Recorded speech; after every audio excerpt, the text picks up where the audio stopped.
Good morning, good evening, everybody. Welcome to Channel 42 of episode 5.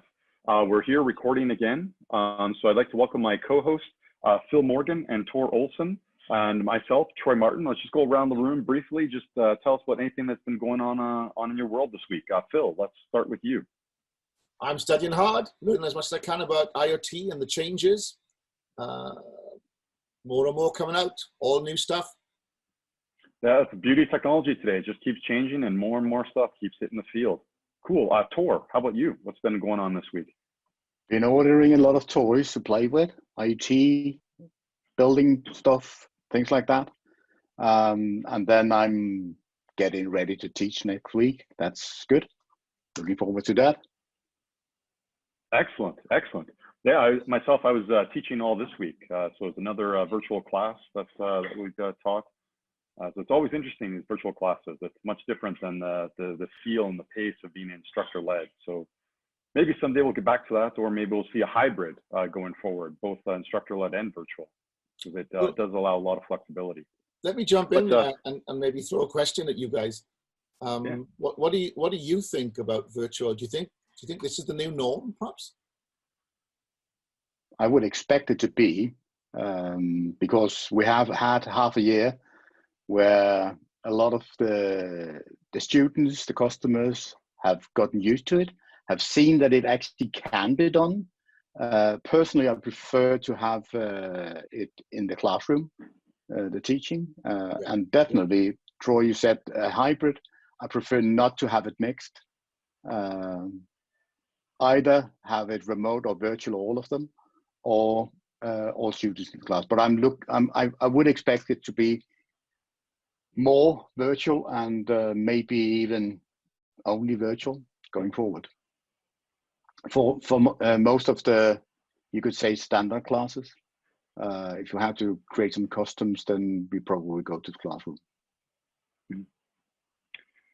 Yeah, so I think instructional, there's a lot of value to that, right? There's a lot of kind of sidebar conversations that students will have with each other, or students with instructor, or different topics will come up, and those conversations provide a lot of value, a lot of insight. So there's good stuff going on there, but there's also the scale, and I think we get access to more students, where more people can attend the class if it's virtual. And so that's where I was going with the hybrid. Whereas if you can, like, the preference would be to take instructor, but there will be a certain amount of students that just for whatever reason, they're just not able to travel or to attend that. So in order to still provide that training value, virtual is just another option. So that there's kind of the hybrid.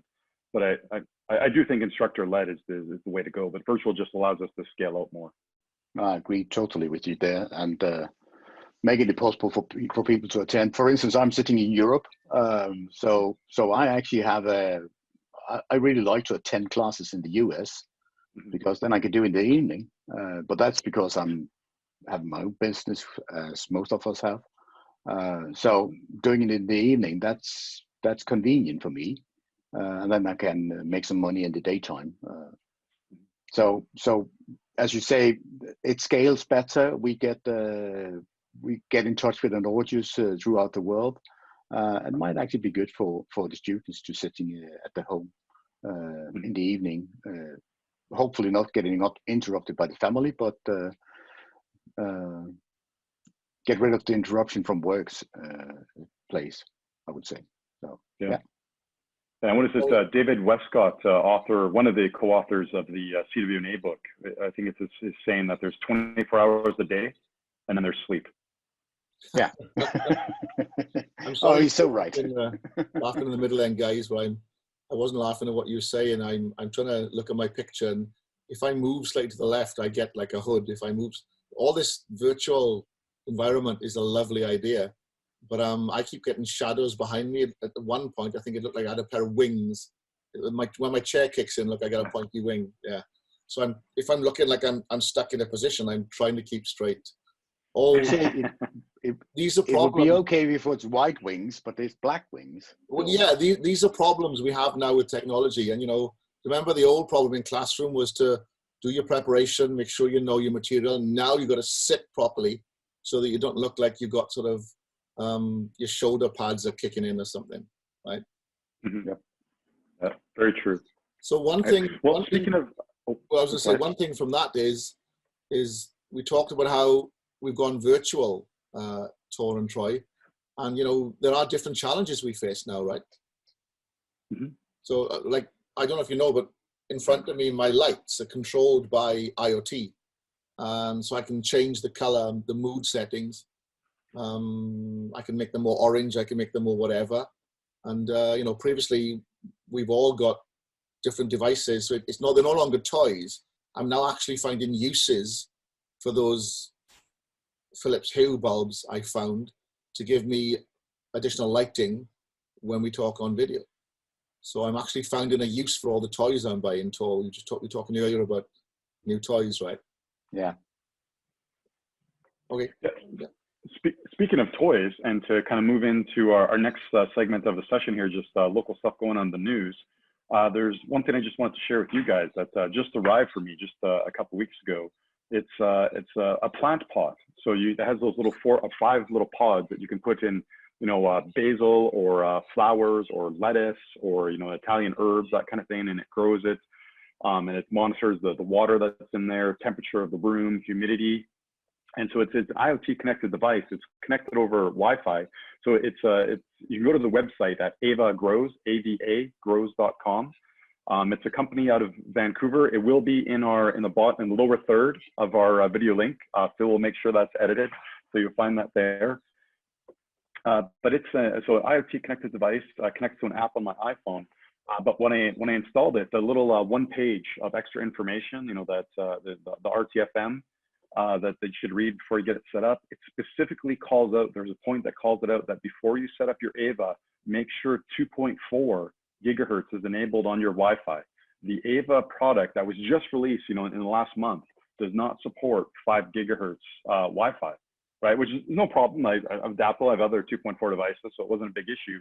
But I was both shocked and appreciated the fact that they called that out. One, they were in tune enough to know that they needed to make that point. Yeah. But it was also interesting that this brand new iOS 2.4 gigahertz only. And so just a question for you guys. Have you seen similar things on IoT where it only connects on 2.4 or lack of expansion into the 5 or 6 gig band? So I'm going to be the skeptic here, and I wonder if that's for cost purposes, because it's a lot cheaper to use 2.4 chipsets, right? Cheaper in what way? For the chips. The chips themselves. So yeah, I would think so. And it's readily available, has been there for a long time. So yes, it is. I would also say it's pricing, and it's important if you produce millions of devices. So of course, and customers should have them almost for free. So the price has to be low. And I would say with 2.4, if it's for consumer market, I like the fact that and I think that the people building this also might be aware of it, that with 2.4, it's better to penetrate walls. It reaches farther. We don't have the challenge you might have seen with 5 gig. I can say that I have my alarm system. It runs on 800 megahertz, and there's only one transceiver. It's centrally placed, and all the devices can actually see this because I'm running with a really low frequency, and the protocols also pretty robust. But anyways, lower frequencies are good, and I totally agree with you on the take on the pricing. That's also a huge factor there. So both of you come to agreement on pricing. So I just want to challenge you guys a little bit on this, on pricing. So if we're all on the same page that the chips themselves maybe cost a few pennies, maybe a few dollars less to deploy a device. If you're selling a device that costs $100, you're able to knock 50 cents, or maybe even if you mark it up 7 times for the cost of goods, now you're at an extra $3 for the cost of that chip, or the cost of that product. So now we're an extra 3%, 1% to 3% for the product. Is there that much savings? And then also related to the pricing, sure, you may reduce the initial pricing of your product, but if you're locking customers in the 2.4, which is often a challenging environment in a lot of locations, when that product doesn't work well or doesn't connect or doesn't provide its updates in a timely fashion, and now you're fielding support calls. And so now, 3 months, 6 months down the road, if you're having to support additional operational calls for people having problems with their products, would that not add to the cost and make it more pricey to deploy 2.4? Well, if we go with 2.4 wireless or Wi-Fi 8211, yes, because there we have the limitations where we're utilizing 20 megahertz frequency bands. So there's limited space in the 2.4 gigahertz range. But if we have IoT devices where we have a frequency bandwidth of, say, 2 meg, then it would be the issue of a crowded 8211 network would not be the same in 2.4 for an IoT device that only utilizes 1 meg or 2 meg. And IoT devices, I expect going forward would have a pretty low footprint on the bandwidth in general. So yes, I wouldn't see it as a big issue for the IoT devices, but the lock-in on 2.4 might be a challenge if we see the industry going more and more towards 5 gigs, 6 gig, and avoiding the 2.4. I don't believe that will come, but so I have to be the awkward one here and say that I disagree with what you guys are saying. First of all, if it's 2.4, the question you need to ask is it N, right? I'm assuming it's going to be 802.11 N compatible. Probably not. IoT devices. Well, my plant plot, for example, is N, 11N on 2.4. It is N, right? So the question now is, does it support 5 gigahertz and they've turned it off? Because I don't know off the top of my head, but do you still need to have 2 radios. Yeah, but do companies sell 2.4 gigahertz only chips, or do they have an optional? Yeah, you got a point. You actually got a point there. Yeah, you actually got a point. If you look, go ahead. Sorry. Well, one thing I wanted to say is, and I got to pick up on this because I know that people listening to this podcast are already writing the emails. But Tor, you used the words the 2.4 gigahertz goes further. Well, now I can see Troy is already smiling because Troy, you and I and lots of other people have had this conversation, and we've had this conversation with Keith, and the story is that it doesn't, right? 2.4, the photons, the photons being emitted at 2.4 gigahertz is going at exactly the same speed as the 5 gigahertz photons, but you just nailed it, Tor, the aperture, because you got a bigger antenna. Yeah. When you go fishing with a bigger net, you cast more fish. So, but layman, go tell them that. I think we should start doing that.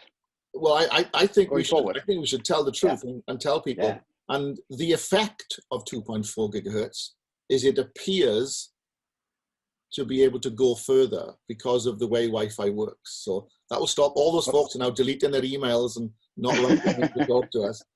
But the penetration thing is that is different. Especially when you get down to like 900 megahertz. Right? Yeah, absolutely, I agree. Yeah, and the 2.4 in the industry has this myth that it goes way more, and the other reason the 2.4 appears to go further is because you can turn on 1 megabit, whereas 6 megabits is the minimum speed on G and in 5 gigahertz. So you can actually get a signal at 1 megabit a long way away.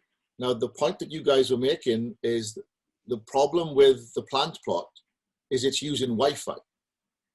So it may only be using 1 megabit per second, but it may get difficulty, I think, getting that 1 megabit if 2.4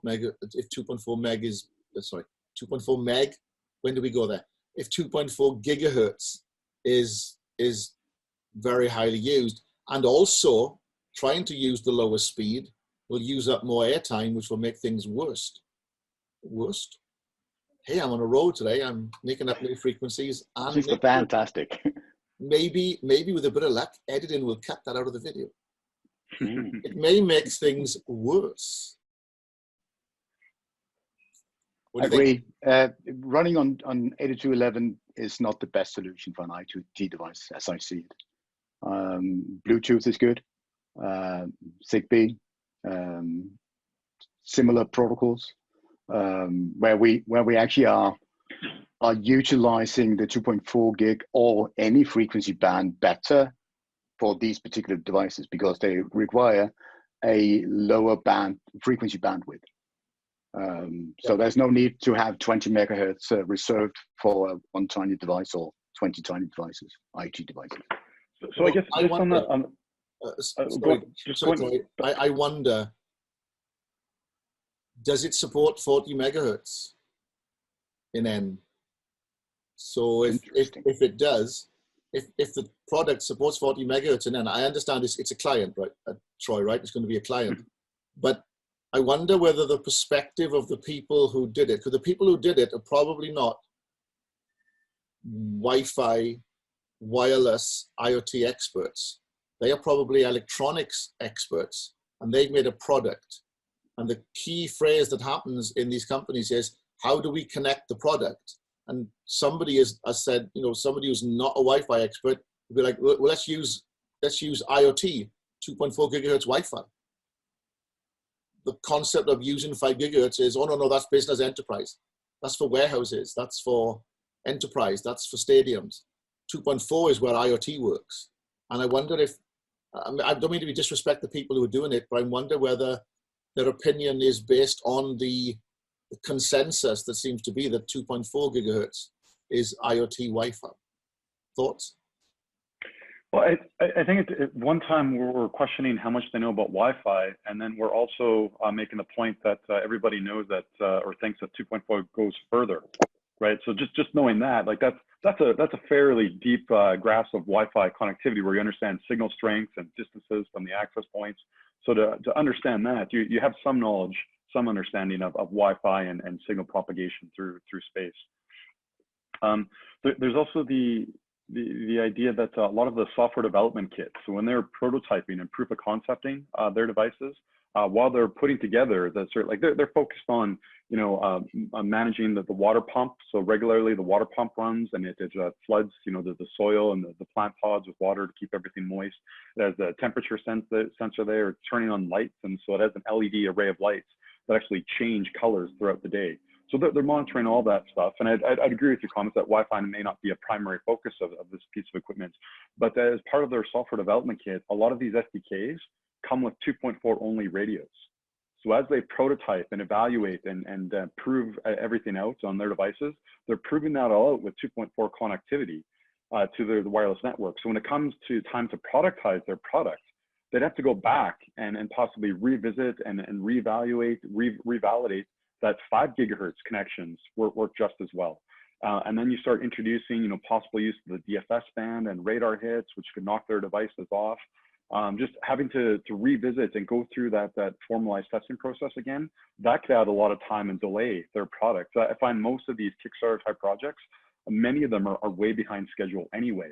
So why would they revisit and add more work to test 5 gigahertz connectivity when they already know 2.4 works and meets the requirements of their product? Well, I actually have another point then, and I want to make sure that everyone understands. I think this is an awesome product, and what you just said there, Troy, is spot on. When you look at the technology that is in this product, when it monitors the environment, it monitors humidity and temperature and everything. Yes. It makes sure the plants have the right amount of water, and all of this is pre-programmed, by the way, based on the seeds you put in, right? When you put the little pod in, it senses what you're growing and adjusts for it. Now that is phenomenal, and I wonder whether the last thing they thought about was what frequency should we operate on.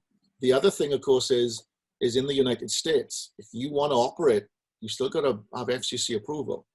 And I wonder whether 2.4 gigahertz FCC approval is easier than 5 gigahertz FCC approval for some of the reasons you just mentioned, Troy. Yeah. Does it follow the 5 gigahertz rule of DFS and things, blah, blah, blah. And everyone's going, hey, well, hold on a second, the AP has to do that. Well, the AP has to do it, but the client has got rules as well. The client has to know that it can't go on a DFS channel and start probing unless it's heard AP traffic on that channel. There's loads of rules of DFS that clients also have to follow that just don't exist in 2.4 gigahertz. And I wondered if that's a level of complexity they wanted to avoid. There's also the issue about global support, right? Like we've talked a little bit about AX and the 6 gigahertz. So being based in Canada, I think it's cute, this whole 6 gigahertz conversation, but it provides zero value to me right now or in the near-term future.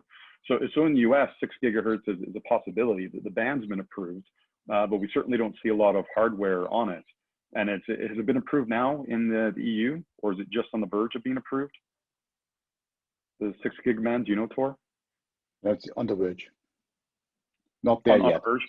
Yeah, so it's nearly there. Like we've just barely started the conversations there. So that, you know, the excitement around 6 gigahertz, that's years away for any possible IoT devices in the market now. So if you have vendors trying to release product and hit a global market, 2.4 band has near global reach across many different countries. Where 5 gigahertz is heavily regulated, and 6 gigahertz is almost unheard of for connectivity reasons across the globe. So I think 2.4 becomes a natural choice for IoT integrators to implement into their products if they want to focus on the global market. I would totally agree with you on that. At least when we're talking about 8211, if we're talking IoT on different frequency bands, then it's a totally different thing here. But on 8211, I would say that the point Phil also made on you, Troy, I expect the Wi-Fi connectivity or the connectivity thing to be a black box. You plug it into a device, the device has some functionality. It's not the wireless functionality that's the important thing here. That's a black box. We buy something that can deliver the connectivity, and that's it. And I totally agree, 5 gig and developing 5 gig chipset even, or setting it up, that complicates things and make the product even more expensive. So yes, 2.4, good choice. It works worldwide, sure.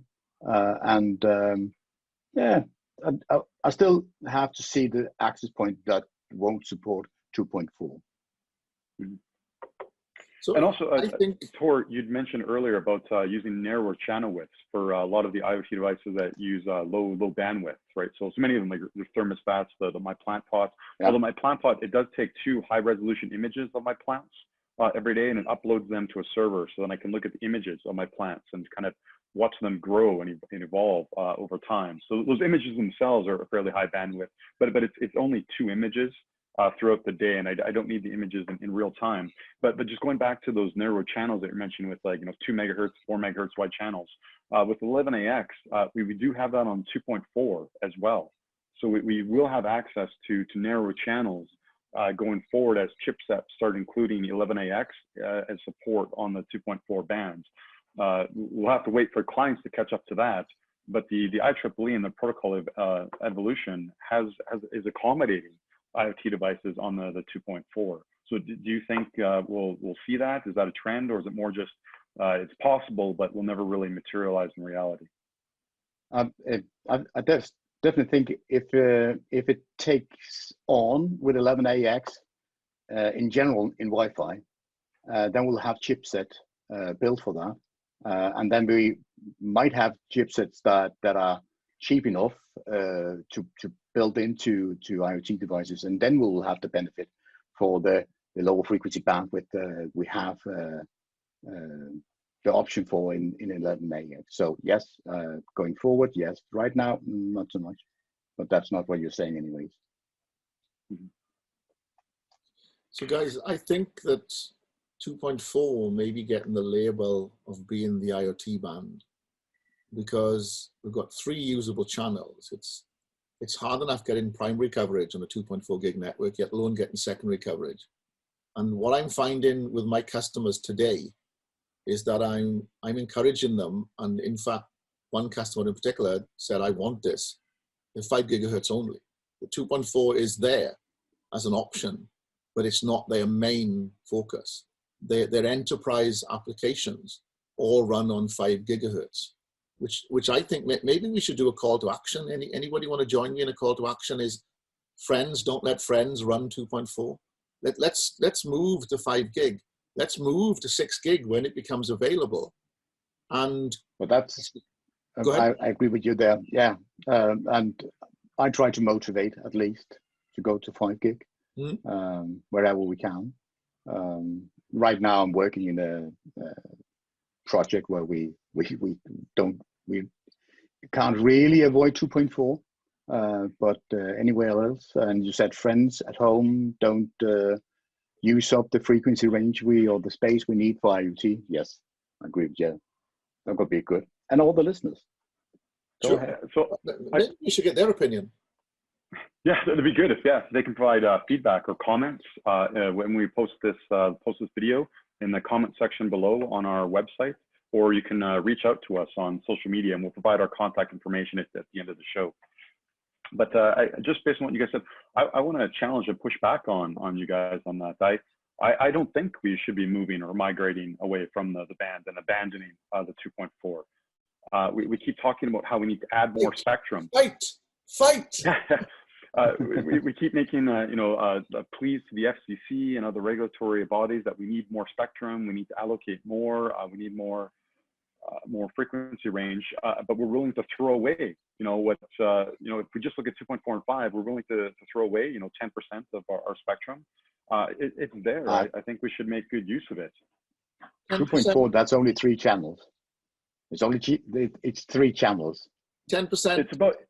So there's about 80 megahertz of spectrum on the 2.4 band, right? Where there's about 500 megahertz of usable frequency on the 5 gig band. So it's in around the 10 to 15%. So I'm going to be devil's advocate, though. I'm going to be devil's advocate, right? And I think that in 50 years' time, we'll all be sat there with our great-grandchildren on our knees, and we'll be telling them the story of when great-granddaddy was a boy. His iPhone would have to fight with microwave ovens for frequency space. Oh, great grandpa, tell us more stories of the olden days. I think the fact that we fight with microwave ovens, we fight with Zigbee, we fight with Bluetooth, we fight with BLE, of course, as well. We are fighting for 3 measly little channels. I'm of a mindset of, let's go to 5 gigahertz and let's maybe not use 160 megahertz channels. Let's not be stupid. I've had lots of success with 40 and 20 megahertz channel usage in 5 gigahertz.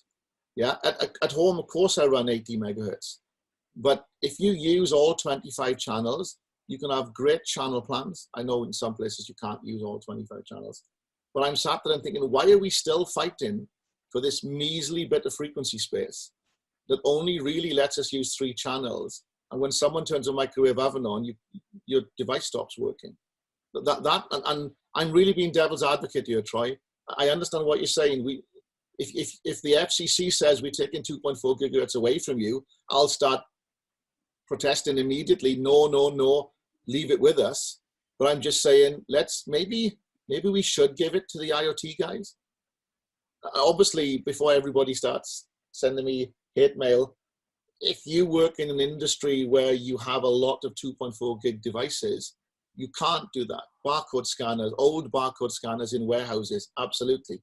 But maybe take your voice applications and your iPhones and your MacBooks and your Windows tablets and everything else, take them up to 5 gigahertz and leave 2.4 for the apps that need it and demand it and can't use it. Why are we trying to leverage and force our work in there? And that's my rant over, sorry. And we actually go ahead, Tor. are doing the 5 gig for the use cases you mentioned anyways. So the 2.4 is for use in huge warehouses, outdoor environment, oil rigs, places like that.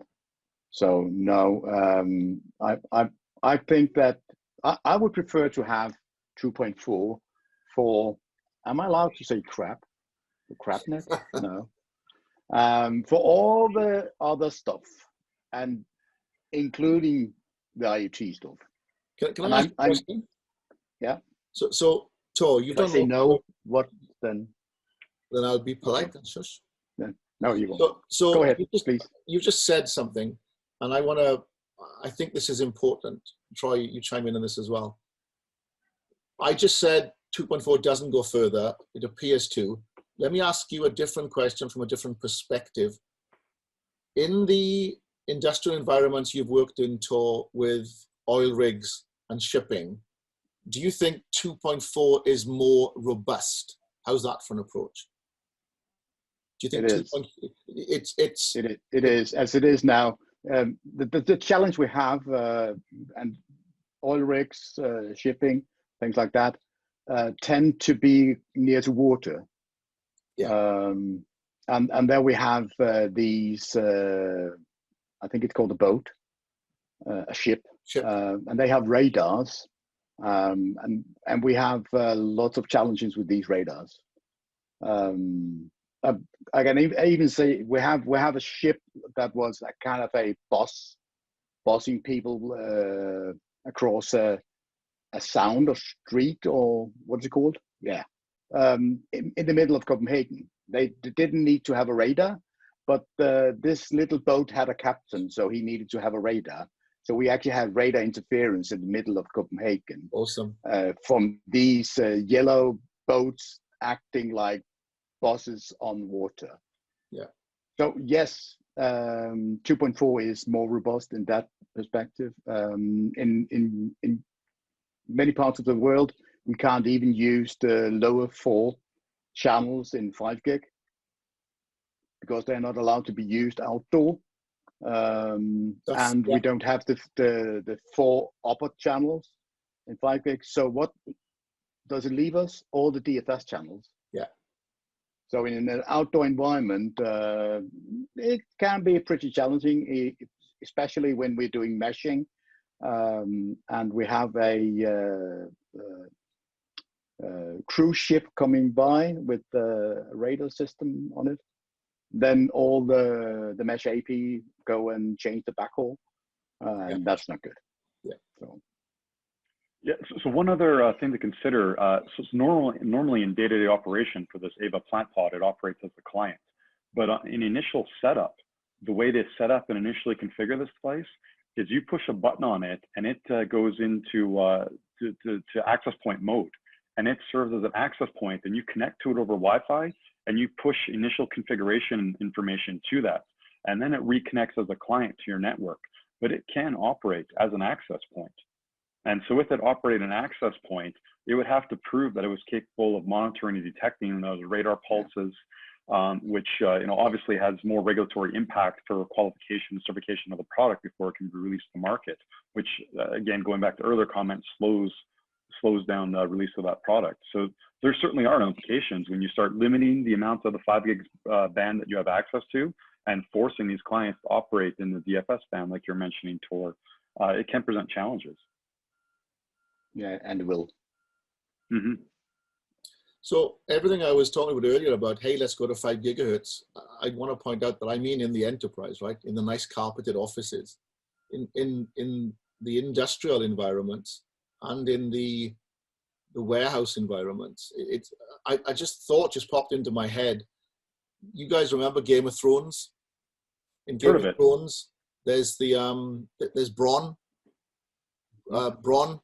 He's the, have I remember it right? He's the tough little guy who, gets it done. He's like 2.4 gigahertz, right?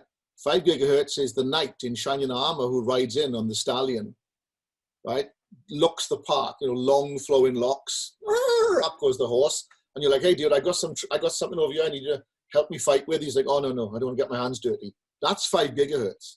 5 gigahertz is pristine and wonderful in the nice carpeted environment, but you throw 5 gigahertz up on an oil rig tour, and 2.4 is like, oh, I'll do it. Get out of the way, I'll do it. And that's what I'm thinking. 2.4 is it's yeah, Phil has gone on about getting rid of it, yeah, but not in industrial environments, not where it shines, because it just gets the job done. So if we play out Totally this agree. analogy, and you talked about the knights showing up with their flowing locks of hair like Jaime Lannister, Yes. to me that's 5 gigahertz sound great off the start, and it sounds very promising. But then 5 gigahertz gets its hand caught off, Yeah. Exactly. and then you can no longer use 5 gigahertz, right? Yeah. And it has very limited value and function. Whereas Braun, the 2.4 gigahertz hero, he keeps getting it done for the whole duration of our show and of our longevity of our product. So in that regard, I think 2.4 is a much wiser choice to invest in, put your money in Braun's camp or in the 2.4 side of things. Yep.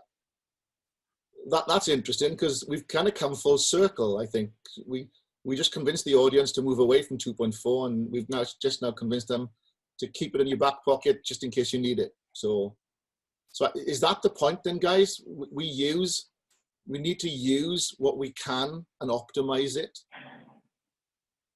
Yeah, I would say if we can move away from 2.4, I think that's good. But I agree that we still need to have the working horse, the 2.4 for use cases like IoT, other stuff.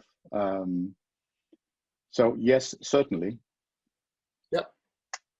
And I would still recommend my friends and family to go for 5 gig anyways. But that's at home and not in the industrial environment as of now. Well, there's a question I ask people whenever we talk about IoT, and I say to them, do you think that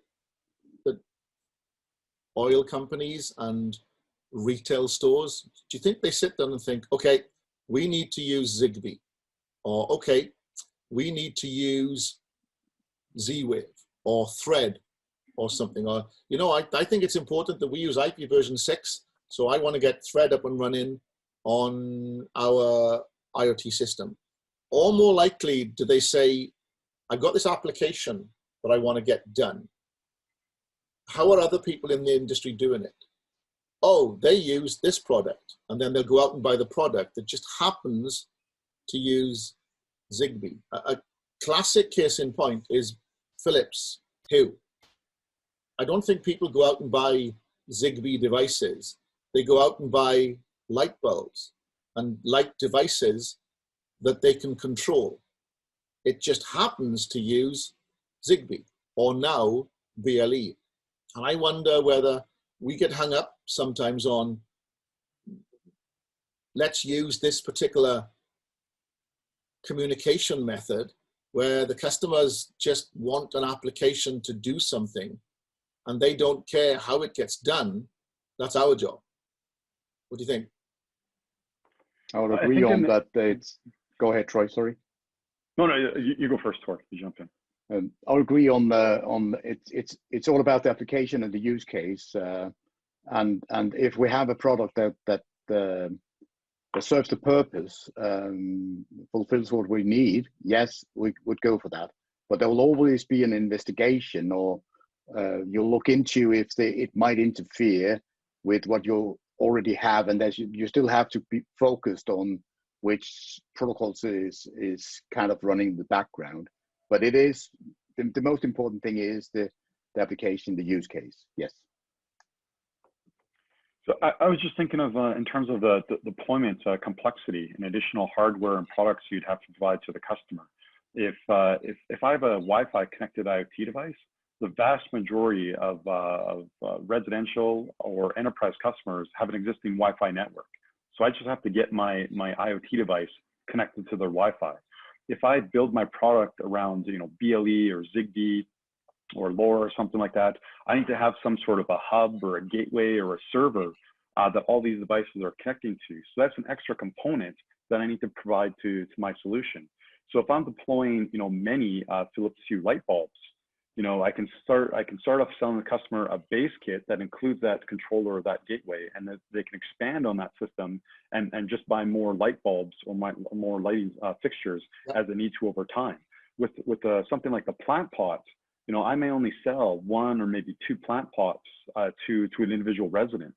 So do I want them to invest a lot of money in this extra gateway hardware to the bridge, the Zigbee or the BLE Bluetooth type connectivity? Whereas if they already, if I assume they already have an access point, the Wi-Fi access point, which I think is a reasonable assumption these days, they don't have to deploy, set up, configure extra hardware to integrate their IoT device. You're spot on there. If you only have one device, there's not a market that would buy a controller just for one single device. Mm-hmm. So competition will rush in and provide a device that doesn't need to have a hub. Mm-hmm. So you asked a question earlier. I think actually, I can't remember if it was Troy or Tor, and I've seen a lot of conversation in the industry about this now, thinking that will IoT go beyond 2.4 gigahertz? Will it go into other frequencies? And I think the answer to that question is that depends on the standards bodies, right?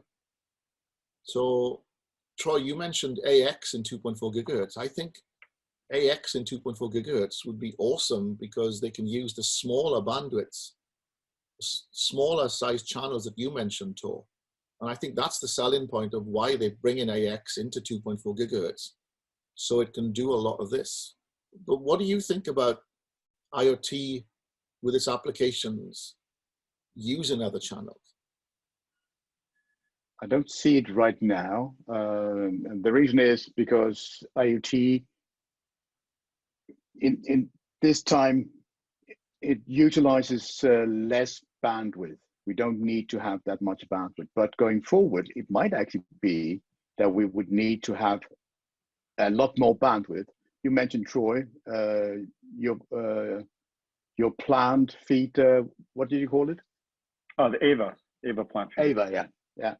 And that one would take a picture and then send it up. But if you need to have a live stream, maybe you have an IT device monitoring on your 400 puppets or whatever you have, then you'll have a more demanding IoT device. And then I would see it benefiting from going to higher frequencies, where there's more room, there's more space, high frequency bandwidth. So yeah, going forward, I think it will happen. But right now, the applications are not there. They're demanding it. So for now, 2.4 is perfectly adequate. And that's a really good point. If we look at history, demand for bandwidth has always increased over time, yeah. Right? So we may not need the extra bandwidth today, but just because we don't need it today doesn't mean, next year, next couple of years, we won't have more applications or IoT devices pulling more bandwidth, more video feeds, more data that they're collecting from whatever devices they're sensing or measuring. The demand for data will keep going up and up and up, and so we'll have to find a way to provide that additional bandwidth. And if we can't leverage the efficiencies that we're gaining on 11AX, then we'll need to start looking at moving to a different frequency down the road. So I'm going to be devil's advocate again. Okay. I think from what we're saying, will IoT use the other frequencies? I think AX may be an interesting thing, but that's an expensive chipset, right? If we look at all the frequencies we're talking about, the question, will IoT start using other frequencies? It can only do that if it's Wi-Fi. Zigbee, Thread, LoRaWAN, 802.15 subsets, they're all embedded below 3 gigahertz. Z-Wave is below 1 gigahertz. I have not heard of any talk from the industry about anything new or Zigbee thinking about moving to 5 gigahertz. So the only way I see in the immediate future, because the IEEE doesn't do anything in 6 months. They planned it out. They look through all the opportunities. They have multiple meetings. They thoroughly investigate the concept. I don't see Zigbee suddenly adopting 6 gigahertz in 2022, but that's just my opinion. Because the underlying standards are stuck to 2.4, I think IoT is stuck to 2.4 unless it embraces something like AX. Or something entirely different. LTE, CBRS, things like that. Yeah. 5G. If And they we'll can see that going forward also. if they can make it cheap enough, all right? But Yeah, that's the thing. I was talking to a millennial the other day. I call them millenniums. It's a younger generation. And I realized something very important. To me, I have to think about, so how much do I have to pay a month to get this? So I remember making phone calls in the 80s where there was a different rate in the morning than there was in the afternoon. And there was a different rate if I dialed my local area and outside my local area. Now in America, they've also got your local area, then you got the inter-exchange areas, then you got like long distance, they called it. So we had to stop and think, plan to make a phone call based on the time of day. Well, the generation that's coming up now don't have that because you pay a fixed rate for everywhere you dial across the United States and to Canada, Puerto Rico, Hawaii, and Mexico as it happens, right? So we can call this huge area for a fixed rate of like $30 a month and you can call all these places. And I realized while talking to this younger generation that when they thought of a plan for their iPad or their phone, they didn't think about ongoing costs. They just assumed that $10 was going to give them unlimited access. And I think that's what we got to think about with LTE. If I get a 5G router and I get an IoT device, it costs me 5 cents every time I transmit over it, I'm going to be very concerned about how much transmitting it's going to be doing, and I don't want it to be live streaming, okay? But if I'm fixing a paid amount a month for the service, so I'll gladly pay $20 a month so my plant pot can send me pictures.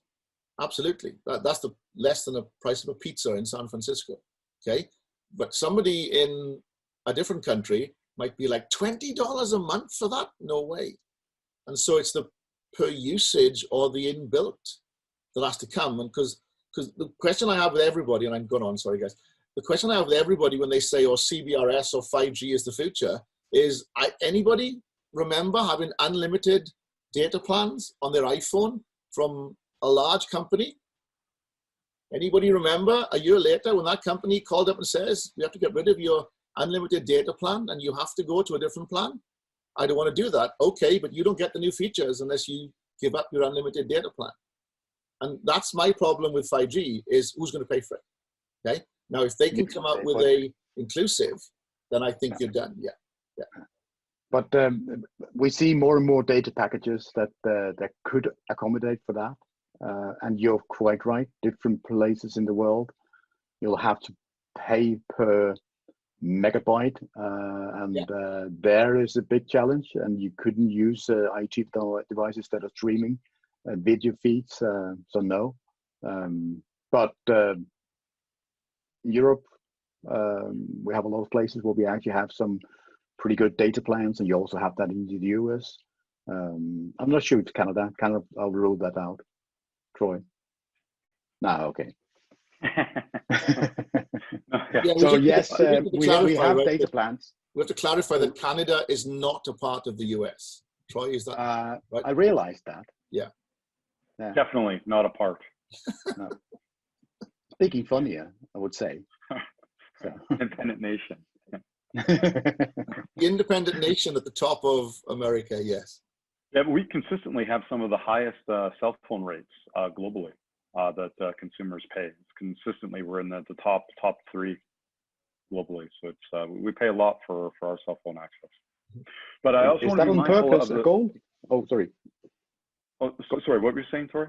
No, I said, is it on purpose? Is that a specific goal you have in Canada? Yeah, on the top there. Like we prop up our companies. No, I in a past life I used to work for the telcos. I think it's the reason for it is we also have one of the largest geographies, like a square meterage of any country in the world, and we have a very low density of population. So in order to build the infrastructure to cover the geography that we have a very small amount of people that can pay the bill to cover that rollout of that infrastructure, which is what I think drives a lot of our cost.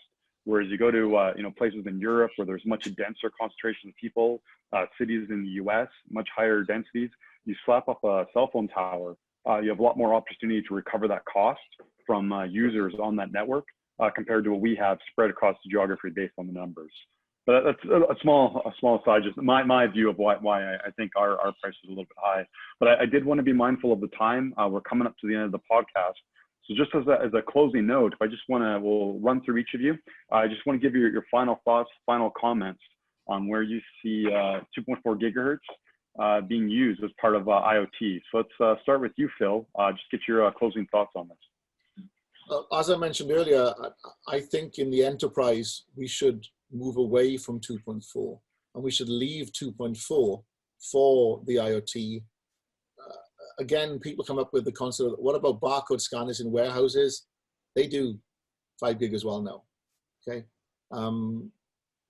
If we can move as much as we can, as soon as we can, to 5 gigahertz, and if we can leave 2.4 for the IoT industries, I think that will be awesome.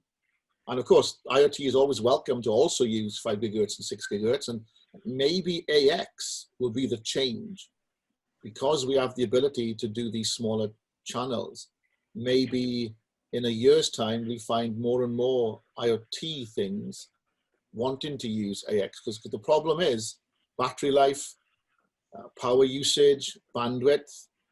Well, AX has taken a lot of those into account, right? So AX is IoT friendly, whereas A, B, G, N, AC, not so much. Yeah. Oh, really good points, Phil. Thanks. Tor, let's get your closing thoughts on this. I would really like to see 2.4 to be the IoT and all the other stuff frequency band. Yes, it's true. We have barcode scanners. We actually have wireless devices. Pretty much any wireless devices we are buying today will support 5 gig. So they will be capable of running on 5 gig. The only challenge is if we have large warehouses where we have a huge installed base of scanners that only runs on 2.4. So there we have a migration phase. But going forward, yes, 5 gig anywhere, 2.4 for IoT and non-802.11 stuff. Yes. Cool. And just to put a different perspective on things, I'll try to be a little bit of a contrarian here. I think we should continue to keep using 2.4 gigahertz. I think we should separate our distinction of the bands from high density, high capacity requirements, usage requirements, to compare versus low density, very intermittent, small byte transfers. And if that's the requirement of your application, where you need low bandwidth, very intermittent communication, why not keep using 2.4? Leverage the frequency that's available. There is a roll-up path, a logical progression we have to move to 11AX. Most of the IoT devices that we see today don't require a lot of bandwidth, very intermittent communication. So it's a natural band to be operating in. And it's also mindful of more holistic design goals. If I was an implementer and a developer, inventor of new IoT type devices, why put the burden of extra regulatory compliance, the challenges of finding global support for my frequencies? If I just select 2.4, that easily accommodates most of the country regulatory bodies, and I can easily ship my product to market with very low cost, very inexpensive chips, and spend more of my time focusing on getting my product to do what it does well and serve a need or a niche in the marketplace. Yep, I see that. All right, cool. So yeah, it was great that we had some different perspectives. I think we had a really good discussion on the IoT use of the 2.4 gigahertz band. I look forward to our next podcast. Before we take away here, I just want to go through the roundtable once again and just tell us what you guys have planned going on for next week. So Phil, if we just jump to you. Next week, I'm focusing on CWAP, having a little bit of a play with some new devices I've got for troubleshooting IoT. Z-Wave, Analyzer, Zigbee and Bluetooth analyzers and that kind of fun. So that should be, that kind of stuff. That should be fun. Awesome, cool. And what about you, Tor? What do you have planned for next week? Yeah, I'll be teaching next week, and then I'll be continuing my work on my 40 cluster Raspberry Pi test bench. Have some fun with that. I'm using Raspberry Pis for testing Wi-Fi and testing LTE, so that's a lot of fun. Building some command and control for these 40 Raspberry Pi, so I can have one single controlling them. Looking forward to that. Awesome. Cool. And I myself, I'm working on finishing up some analysis of an existing validation survey that we're working on for a healthcare provider, as well as working with another customer that I have just to assemble a fairly complicated bill of materials with respect to getting the right licensing applied and all the right part numbers and SKUs for their antenna accessories. All right, cool. So thanks again, guys. Looking forward to our next podcast. Thank you to all of our listeners that are out there. And again, if you do have comments, feel free to add them to our website, or you can reach out to us on social media. I'm Troy Martin. You can find me on Twitter at TroyMart, the handle TroyMart. And our co-host, Phil Morgan, how can people reach out and get a hold of you? You can find me on Twitter at CCIE5224.